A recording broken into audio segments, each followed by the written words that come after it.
Bismillahirrahmanirrahim.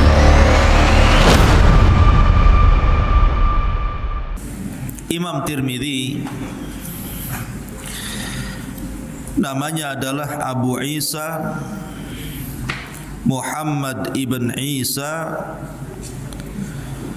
ibni Saurah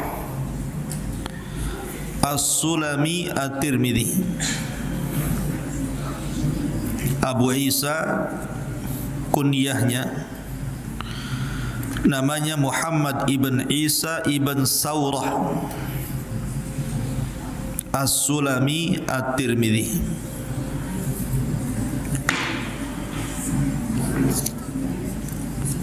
Dan Imam Tirmidzi satu di antara sekian para ulama yang disebut dengan mukharrij, ulama yang mengeluarkan hadis Nabi SAW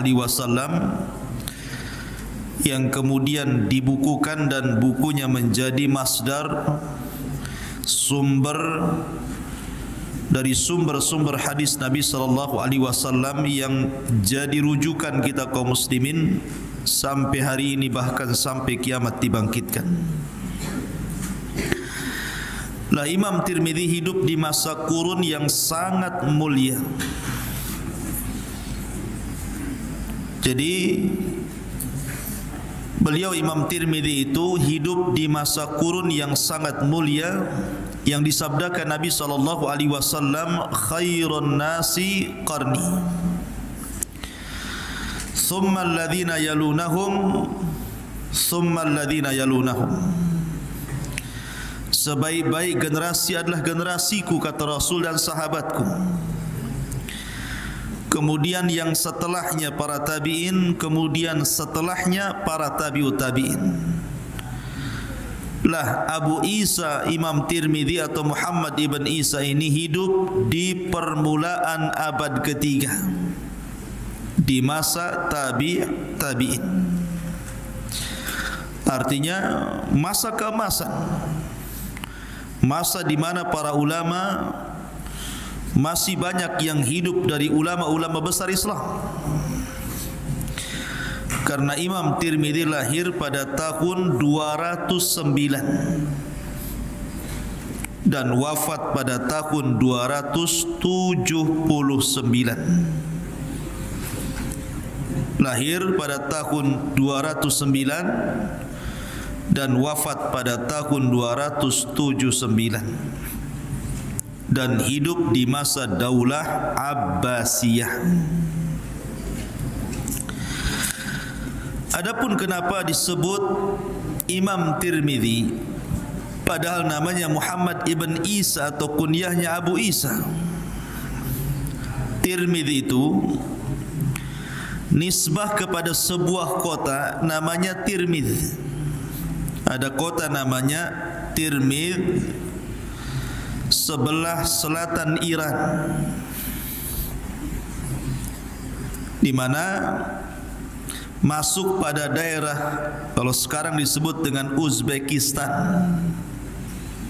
Uzbekistan ya, atau masuk kepada daerah Khurasan. Jadi disebut Imam Tirmidzi itu karena dinisbatkan kepada sebuah kota, sebuah daerah. Dan ada yang kemudian membacanya Tarmidz, ada Turmuz, ada Tirmidz. Jadi ada sebagian ulama mengatakan Imam Tarmadhi, ada yang mengatakan Imam Turmudhi, ada yang mengatakan Imam Tirmidzi. Walaupun yang masyhur adalah Imam Tirmidzi, ya. Dan itu yang dikuatkan oleh Al-Imam Ibnu Daqiq Al-Aid rahimahullahu taala. Lah, bayangkan Tirmidzi ini bukan Arab. Karena sudah saya katakan bahawa di antara ulama-ulama hadis yang asli Arab itu 4 kan? Imam Malik, Imam Ahmad, Imam Muslim, Abu Dawud. Ingat pelajaran yang kemarin. Kemudian yang bukan Arab, Imam Bukhari, Imam Nasai, Ibnu Majah dan Tirmidzi. Ini bukan orang Arab. Tetapi walaupun Imam Tirmidzi bukan Arab, bukan berarti dia tidak bisa menjadi ulama yang menjangkau bangsa Arab itu sendiri. Dan itulah Islam, ikhwatu fiddin, apabila membuka sebuah daerah yang daerah itu non muslim, kemudian dibebaskan, maka pasti Islam akan menjadikan anak-anak mereka menjadi ulama-ulama dunia. Beda dengan Belanda, jajah negeri kita jadi romusa, bekerja paksa, bukan disekolahkan gitu ya. Tapi kalau Islam membebaskan sebuah kota, maka Islam akan mencerdaskan kota itu sehingga lahir para ulama-ulama dunia seperti Imam Bukhari, Tirmidzi, Ibnu Majah, Nasai dan banyak karya dari ulama-ulama yang bukan Arab. Dan itu menunjukkan bahwa Islam ini bukan milik orang Arab, tapi Islam adalah agama langit untuk seluruh manusia.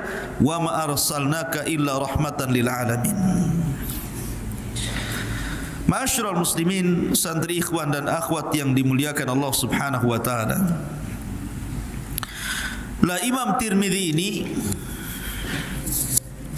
masuk dari kategori ulama yang diperhitungkan, terutama dalam karyanya. Di dalam mengumpulkan hadis-hadis Nabi SAW, Imam Tirmidzi ini selalu disebut. Makanya kan ada istilah di dalam mustalahul hadis itu yang sudah saya jelaskan pada pertemuan yang lalu-lalu. Ada istilah akhrajahu arba'ah, akhrajahu sittah, akhrajahu sab'ah, akhrajahu khamsah, akhrajahu salasah. Hadis ini dikeluarkan Imam 4, hadis ini dikeluarkan Imam 6, hadis ini dikeluarkan Imam 7, hadis ini dikeluarkan Imam 5, hadis ini dikeluarkan Imam 3. Imam Tirmidzi masuk semua. Kalau disebutkan hadis ini dikeluarkan Imam 4, Tirmidzi masuk dalam 4 ulama itu. Abi Dawud, Tirmidzi, Nasai, Ibnu Majah. Kalau disebut sittah 6, Tirmidzi masuk di situ dari 4 ulama ditambah Bukhari Muslim. Kalau masuk pada sab'ah ulama yang 7, maka Imam Ahmad dimasukkan di situ dan Tirmidzi ada di situ. Kalau dikatakan dikeluarkan 3 imam, salah satunya Tirmidzi, setelah Abu Dawud, Nasai, Tirmidzi. Dikeluarkan Ibnu Majah. Kalau disebutkan khamsah, berarti masuk padanya Imam Ahmad dan 4 imam Abu Dawud, Tirmidzi, Nasai dan Ibnu Majah. Jadi Tirmidzi masuk semua pada mustalahat hadithiyah ini. Menunjukkan bahwa ini bukan orang biasa Imam Tirmidzi ini. Bahasa kitanya bukan kaleng-kaleng, ya, tapi drum lebih besar lagi. Ya. Ma'asyiral muslimin yang dimuliakan Allah Azza wa Jalla, sebagaimana layaknya para ulama dulu, para ulama hadis, mereka suka rihlah, safar untuk mengumpulkan hadis dari berbagai macam daerah dan negara. Dan itu menunjukkan kesungguhan para ulama dulu dalam menuntut ilmu. Lah Imam Tirmidzi ini rihlah ke Hijaz. Hijaz itu Mekah dan Madinah, dan berguru kepada ulama yang ada di Mekah dan Madinah. Kemudian rihlah ke Irak. Kemudian rihlah ke Khurasan. Kemudian rihlah ke Kufah, ke Rai, Naisabur, Baghdad, sampai ke Basrah, bahkan sampai ke Bukhara, tempat lahirnya Imam Bukhari. Dan di Bukhara inilah dia melazimkan diri untuk belajar kepada Imam Bukhari. Bahkan guru yang mempengaruhi kecerdasan Imam Tirmidzi adalah Imam Bukhari. Imam Bukhari itu guru besarnya Imam Tirmidzi yang mencetak Imam Tirmidzi menjadi ulama hadis dunia. Luar biasa. Banyak soalan-soalan yang kemudian ditanyakan kepada Imam Bukhari, kemudian dijawab Imam Bukhari, kemudian ditulis dan menjadi karya. Itulah Imam Bukhari pengaruhnya kepada Imam At-Tirmidzi rahimahullahu taala. Bahkan Imam Bukhari sangat tawadhu'nya kepada Imam Tirmidzi, mengatakan apa? Ya Tirmidzi, man tafa'tu bika aktsar mimman tafa'ta minni. Wahai Tirmidzi, ketika aku mengajar dirimu, manfaat yang aku dapat jauh lebih banyak dibandingkan manfaat yang kau dapat. Ilmu yang aku dapat dari kamu jauh lebih banyak daripada ilmu yang kau dapat dari aku, kata Imam Bukhari. Saking tawadhunya tu Imam Bukhari. Bahkan tradisi para ulama dulu, apabila seorang guru kagum dengan murid, maka guru itu akan meriwayatkan 1 atau 2 hadis dari muridnya. Lah Imam Bukhari juga sama. Dia meriwayatkan hadis dari Imam Tirmidzi 1-2 hadis, dan itu menjadi sebuah kebanggaan Imam Tirmidzi bahwa Imam Bukhari mengambil ilmu dari dia walaupun 1-2 hadis. Menunjukkan bahwa Imam Bukhari sangat mengagungkan Imam Tirmidzi, tentu karena kecerdasannya. Ma'asyiral muslimin, santri ikhwan dan akhwat yang dimuliakan Allah Azza wa Jalla. Tetapi nanti ada kisahnya. Imam Tirmidzi ini kan orangnya ahli ibadah, orangnya zuhud, dan orang yang mudah menangis. Saking banyak menangis, ada yang mengatakan akhirnya dia mengalami kebutaan di akhir hayatnya. Ada yang mengatakan bahwa sebab butanya karena dia selalu menangis karena sedih akan kematian gurunya Imam Bukhari. Wallahu a'lam. Yang jelas bahwa Imam Tirmidzi dia buta di akhir hayatnya. Adapun yang mengatakan dia buta dari lahir tidak benar. Imam Tirmidzi ini buta ketika di masa tua, karena dia banyak menangis karena takut kepada Allah Azza wa Jal. Ada juga yang mengatakan sebab butanya karena dia sedih akan kematian gurunya Imam Bukhari, sehingga dia banyak menangis, akhirnya mengalami kebutaan di akhir hayatnya. Ma'asyiral muslimin wal muslimat rahimani wa rahimakumullah. Taib, Imam Tirmidzi ikhwan adalah tanda dari tanda kebesaran Allah. Dia adalah tanda kekuatan hafalan. Bagaimana ulama dulu itu kalau menghafal luar biasa, sekali dengar langsung hafal. Kalau kita sekali mendengar langsung lupa. Kalau orang dulu sekali dengar langsung hafal. Tidak perlu diulang 2-3 kali, 1 kali saja. Kayak MP3 di kepalanya, ada rekamannya. Dan itu diceritakan oleh Imam Tirmidzi sendiri, kisah Imam Tirmidzi dengan ulama Mekah. Jadi suatu ketika Imam Tirmidzi ini safar rihlah dari Turmud menuju Mekah ke negeri Hijaz. Ketika sampai di Mekah, Imam Tirmidzi ini kemudian berguru dengan salah satu alimin ulama di Makkah. Akhirnya dia pun bawa buku catatan. Ya kayak antum ini kalau belajar itu betul kayak buku catatan, karena antum bukan Imam Tirmidzi yang sekali hafal dengar langsung hafal.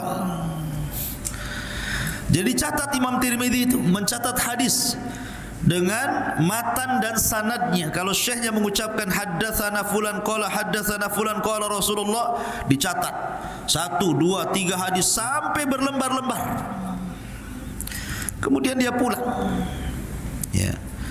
Kemudian keesokan harinya dia ingin mengulang lagi, membenarkan isi catatannya, takut ada yang salah.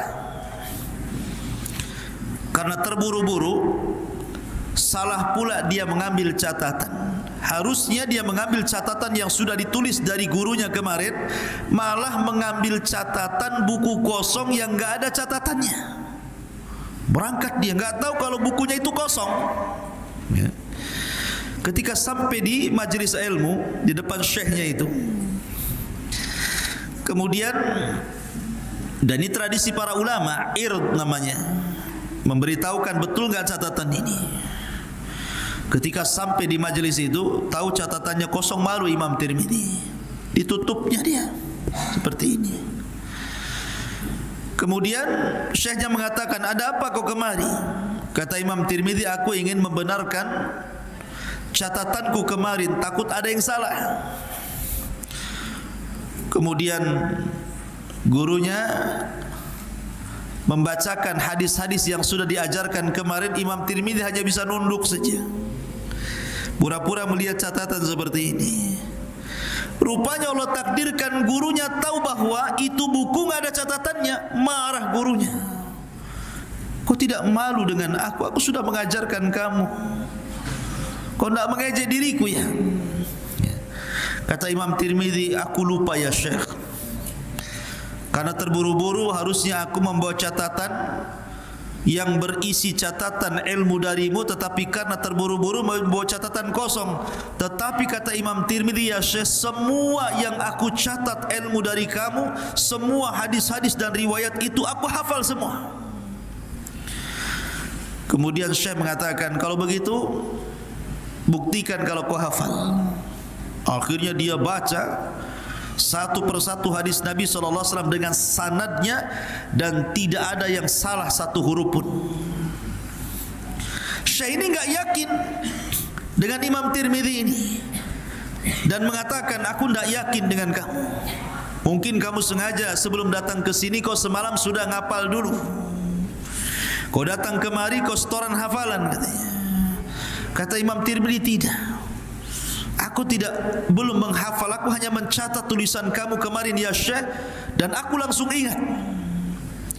Kata Imam Tirmidzi, begini saja Syekh, kau uji aku, berikan kepadaku 40 hadisan, 40 hadis yang hadis itu belum pernah aku dengar. Bacakan kepadaku 40 hadis yang hadis itu belum pernah aku dengar.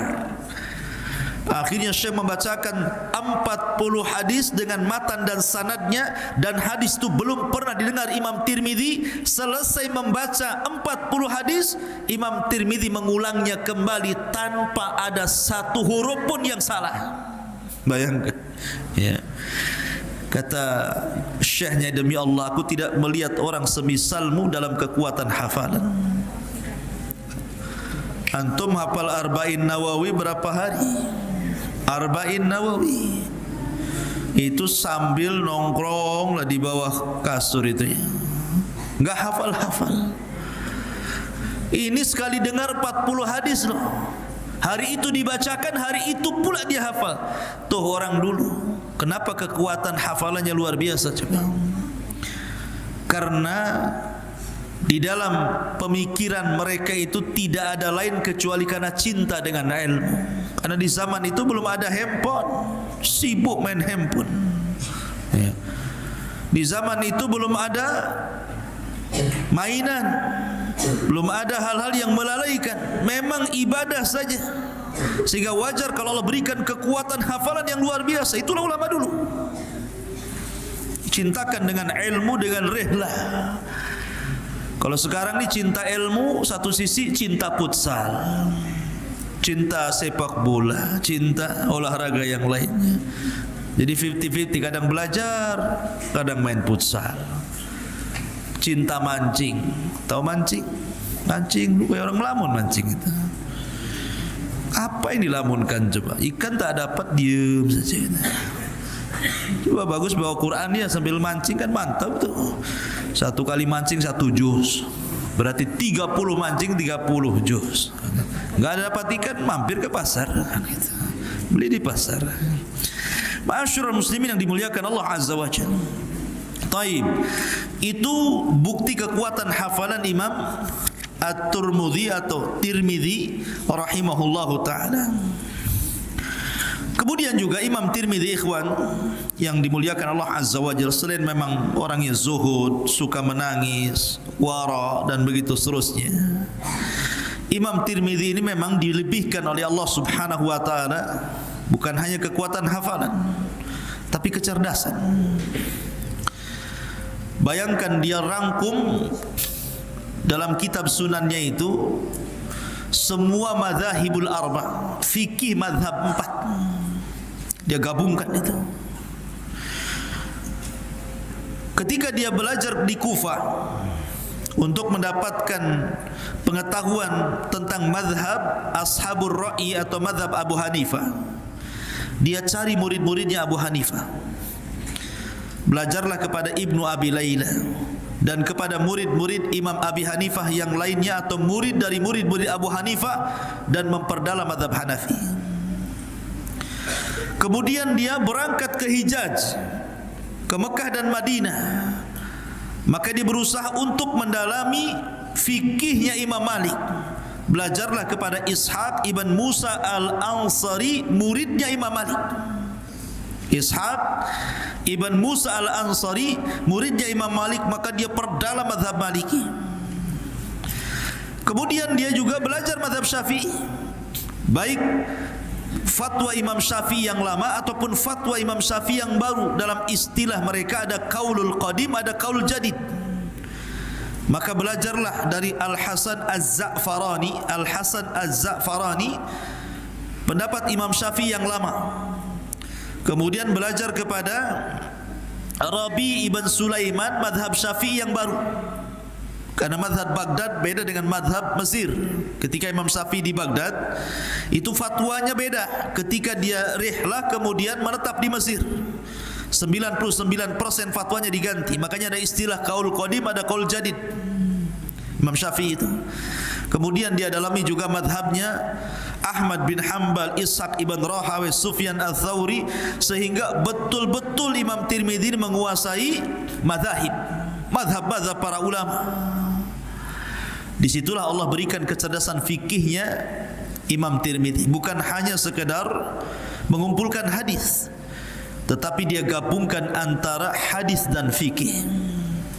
Itulah Imam Tirmidzi rahimahullahu ta'ala. Taib, bagaimana pujian para ulama? Karena seseorang itu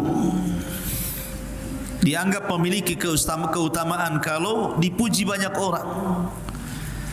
Kayak antum ini cerdas, banyak orang muji, oh si fulan ini masya Allah cerdas sekali. Berarti memang direkomendasikan orang itu orang cerdas. Sama dengan orang ngomong, oh si anu tuh bego tuh, berarti memang bego dia kan begitu. Ya, kalau semua orang ngomong begitu, ya. Tapi kalau semua orang memuji, apalagi yang memujinya ini orang bukan orang biasa kan, berarti itu tazkiyah namanya, rekomendasi. Lah Imam Tirmidzi ikhwan, dikatakan oleh para ulama, Al-Imam As-Sam'ani mengatakan apa? Imamu asrihi bila munazi, ahadul a'immatil ladzina yuqtada bihim fi ilmil hadis. Imam Tirmidzi itu imam besar di zamannya, tidak ada khilaf para ulama, dan dia adalah imam yang patut diikuti ilmunya, terutama dalam funun hadis, dalam bidang hadis Nabi sallallahu alaihi wasallam.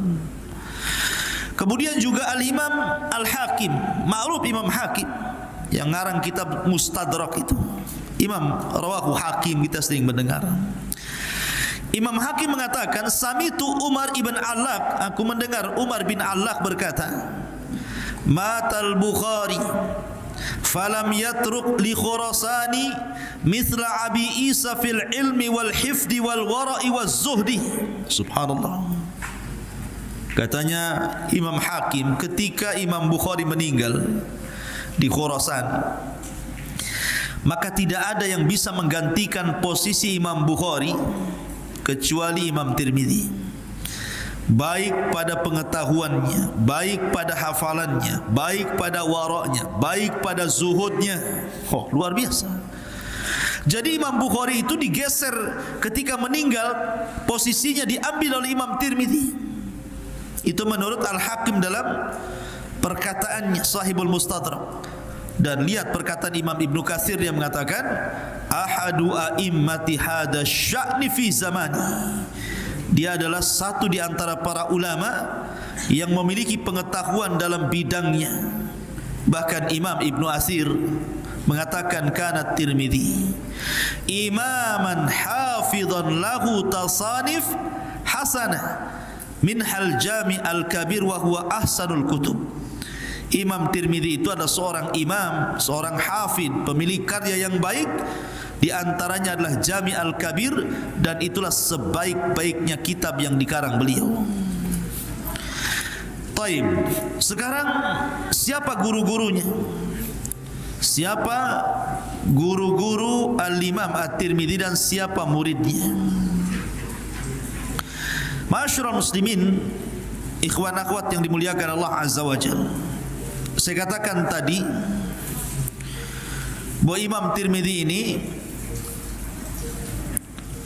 sezaman dengan beberapa ulama yang mengeluarkan hadis Nabi sallallahu alaihi wasallam. Jadi dia sezaman dengan Abi Dawud, sezaman dengan Nasai gitu ya. Sezaman dengan Ibnu Majah, Bukhari, Muslim, itu sezaman. Bahkan Bukhari, Muslim gurunya, Abi Dawud juga gurunya. Tetapi Imam Tirmidzi pun berserikat dalam guru-guru mereka juga. Terkadang saya ngajar Imam Bukhari, Muslim, Abi Dawud kumpul juga di satu kelas. Jadi berjumpa dengan guru-gurunya, gitu ya. Lah, dan itu kecerdasan Imam Tirmidzi. Tetapi dari imam-imam pengeluar hadis ini, yang paling berpengaruh guru besarnya adalah, saya ulangi dari tadi, siapa? Imam Bukhari. Tapi guru pertama yang memberikan pengaruh kepada Imam Tirmidzi adalah Ishaq ibn Rahawayh. Ishaq ibn Rahawayh. Kemudian Qutaibah ibn Sa'id. Ya, itu yang paling berpengaruh tuh, Ishaq ibn Rahawayh, Qutaibah ibn Sa'id, kemudian Mahmud ibn Ghailan. Mahmud ibn Ghailan, selain daripada Abu Zur'ah, Ali bin Madini, kemudian juga Abu Dawud, Imam Muslim, itu semua gurunya. Ya, gurunya daripada Imam Tirmidzi. Kemudian murid-muridnya dari Imam Tirmidzi ini, banyak murid-muridnya menjadi ulama besar. Di antaranya Ahmad ibn Ali Al-Muqri, Ahmad ibn Ali Al-Muqri, Abu Bakar Ahmad ibn Ismail As-Samarqandi, Abu Bakar Ahmad ibn Ismail As-Samarqandi, Abu Hamid Ahmad ibn Abdullah Al-Marwazi, itu muridnya. Dan sederetan ulama-ulama yang lain yang menjadi murid-murid Imam Tirmidzi. Gurunya ulama dunia dan murid-muridnya pun menjadi ulama dunia. Jadi guru-gurunya yang ulama dunia itu mencetak Imam Tirmidzi menjadi ulama dunia. Dan dari Imam Tirmidzi lahirlah ulama-ulama dunia juga dari murid-muridnya. Luar biasa. Itulah Imam At-Tirmidzi rahimahullahu ta'ala. Lah Imam Tirmidzi, ma'asyiral muslimin yang dimuliakan Allah Azza wa Jalla, tadi sudah saya sebutkan bahwa Imam Tirmidzi ini lahir pada tahun 2009 dan wafat pada tahun 2079 akhirnya. Artinya beliau kurang lebih memiliki usia 70 tahun ya. Di usia 70 tahun itulah, tepat di hari Senin di bulan Rajab, hari Senin bulan Rajab tahun 2079 Hijriah, Imam Tirmidzi pun meninggal dunia di Turmud. Imam Tirmidzi meninggal dunia di Turmud. Tetapi di zaman itu ikhwan, ada 3 Tirmidzi. Zaman yang berdekatan itu ada 3 yang namanya Tirmidzi, Imam Tirmidzi itu. Tapi yang paling masyhur adalah Abu Isa atau Muhammad ibn Isa As-Sulami At-Tirmidzi, atau dikenal dengan Imam Tirmidzi Sahib As-Sunan. Di sana ada namanya Hakim At-Tirmidzi. Hakim At-Tirmidzi pengarang kitab pengarang kitab Khatmul Wilayah. Akidahnya aneh karena dia mengatakan bahwa para wali itu, sebagian para wali lebih afdal dibandingkan para nabi. Sebagian para wali lebih afdal dibandingkan para nabi. Pokoknya ucapannya tidak beres ini Hakim At-Tirmidzi ini. Cuman dia punya buku namanya Nawadirul Usul fi ahaditsir Rasul. Terkadang orang terkecoh ketika berkata Imam Tirmidzi, maksudnya Hakim At-Tirmidzi, orang menyangka bahwa itu adalah perkataan Imam Tirmidzi, padahal dari ulama sesat yang satunya Al-Hakim At-Tirmidzi ini. Ya. Jadi terkadang orang terkecoh gitu ya di zaman itu. Ada Imam Tirmidzi yang memang lahir pada tahun 279, ada Hakim At-Tirmidzi namanya Muhammad ibn Ali, lahir pada tahun 320 Hijriah sebenarnya. Perbedaannya di situ ya. Kalau Imam Tirmidzi lebih dulu 279, kalau Hakim Tirmidzi 320 Hijriah gitu ya. Sudah beda zaman, tetapi orang-orang setelahnya terkadang salah-salah. Terkadang ucapan Hakim Tirmidzi dinisbatkan kepada Imam Tirmidzi, akhirnya disangkanya Imam Tirmidzi punya pemahaman yang menyimpang kan gitu ya. Maka tidak benar, harus dibedakan antara Imam Tirmidzi, Abu Isa At-Tirmidzi dengan Hakim At-Tirmidzi. Ini biografi singkat daripada Imam At-Tirmidzi. Baik, sekarang masuk pada karyanya. Karya Imam Tirmidzi, Sunan At-Tirmidzi. Ada yang mengatakan bukan Sunan At-Tirmidzi tapi Jami' At-Tirmidzi. Jami' At-Tirmidzi. Apa bedanya Sunan dengan Jami'? Kalau Sunan itu hanya berkisar tentang hukum-hukum fikih saja. Tapi kalau disebut dengan Jami' At-Tirmidzi berarti mencakup hukum-hukum fikih, masuk juga perkara-perkara yang lain seperti keutamaan sahabat disebutkan di situ, kemudian juga keutamaan Rasul, kemudian juga bab-bab yang berkaitan dengan akidah, ya, dengan tafsir itu masuk juga. Makanya sebagian para ulama tidak ada yang menyebutkan Jami' At-Tirmidzi, ada yang mengatakan Sunan At-Tirmidzi, walaupun yang masuk disebut Sunan At-Tirmidzi. Lah, Sunan At-Tirmidzi ini ikhwan, dibandingkan sunan-sunan yang lainnya seperti Abi Dawud, Ibni Majah, Nasai gitu ya, dia ada kelebihan. Apa kelebihannya? Ini penting dicatat.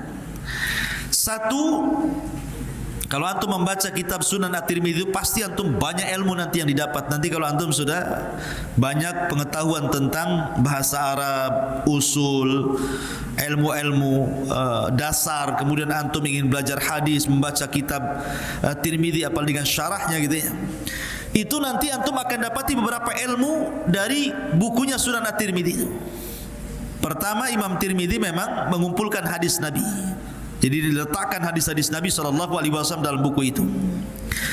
Kemudian yang kedua, bukan hanya sekedar hadis-hadis Nabi yang dicantumkan di situ, disesuaikan dengan perbab, tetapi juga Imam Tirmidzi terkadang mengambil catatan dari hadis itu secara fikihnya apa.